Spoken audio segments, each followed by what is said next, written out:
All right, welcome back. My name is Michael Rasmussen, and I am the founder of United Atlantic Legal Services, a boutique law firm focused exclusively on investment advisors. Today, we are going to talk about who is an investment advisor. What is the Investment Advisors Act of 1940? Defining an investment advisor under the Act, key exemptions to that definition, and the regulatory framework that investment advisors find themselves in. These are the topics we are going to be covering today. So let's jump into what is the Investment Advisors Act of 1940. The Investment Advisors Act of 1940 is one of a series of acts that was brought into place by Congress following the Great Depression and more specifically the stock market crash in 1929. These acts include the Securities Act of 1933, the Securities and Exchange Act of 1934, the Investment Companies Act of 1940, and then our dear friend here, the Investment Advisors Act of 1940. Lays out the very specific rules that investment advisors have to work with when they're dealing with their clients and the books and records, for example, that they have to keep, and on and on and on. So who is an investment advisor under the Act?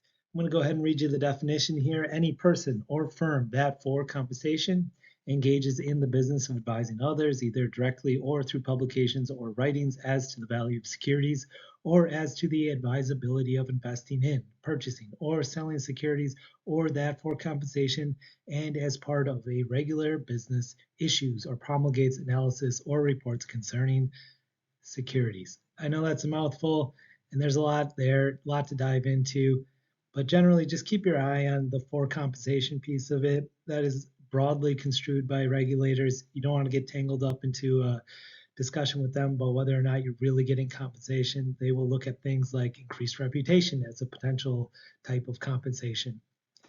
Generally speaking, obviously be proactive. If you think you're bumping up against this definition, you may be considered an investment advisor under the Investment Advisors Act. Reach out to somebody like me and see if we can't figure out whether or not you actually are hitting the definition. And if you are, what steps we need to take to get you registered as an investment advisor. It should be noted really quickly that in the United States, investment advisors are subject either to the federal securities scheme, which is the Investment Advisors Act, or smaller firms oftentimes fall within state regulations. So in another episode, we're going to talk a whole lot more about the difference between state and SEC registration, but just keep that in mind at this time. There are some key exemptions. I listed a few of those from the definition of an investment advisor. And these, you'll note that a couple of them include the private fund space. Private fund advisement is an area I work closely with on a lot of different clients.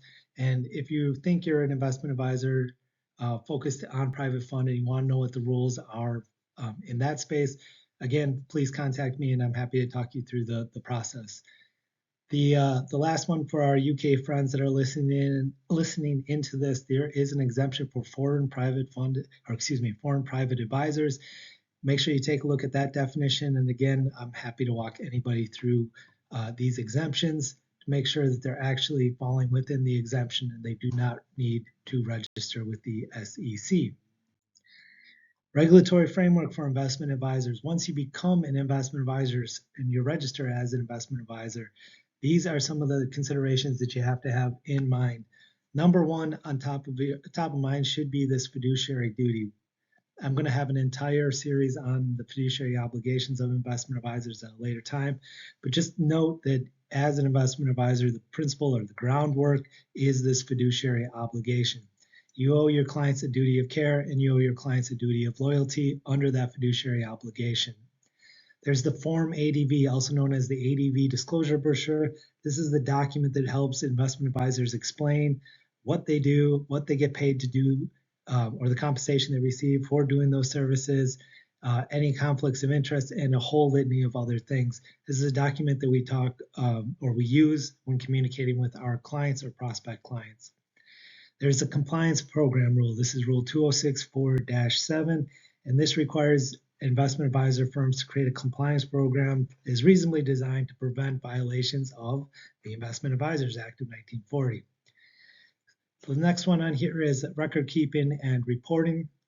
It's important to understand that the books and records of investment advisor firms are detailed and thorough because that's a requirement of the Investment Advisors Act. There's a specific rule in there that requires investment advisors to maintain their books and records.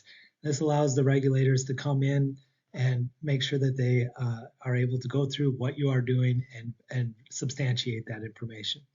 The last one is the anti-fraud provisions. Please understand that a violation of the Investment Advisors Act may trigger a number of different violations, including the fraud provisions of the different securities, the Federal Securities Act. So incredibly important that you stay in compliance if you are acting as an investment advisor. In conclusion, I think it's really important to understand the definition of an investment advisor and then the regulatory scheme work in which you fall under if you are meeting that definition of an investment advisor. Contact us today if you have any questions about whether or not you meet that definition, and then what steps you have to take if you are indeed an investment advisor.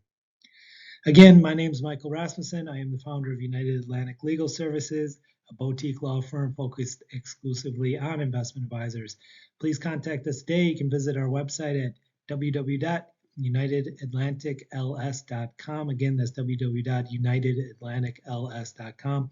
Thank you for joining us. Hopefully you enjoyed the materials, and we will be back in a future episode.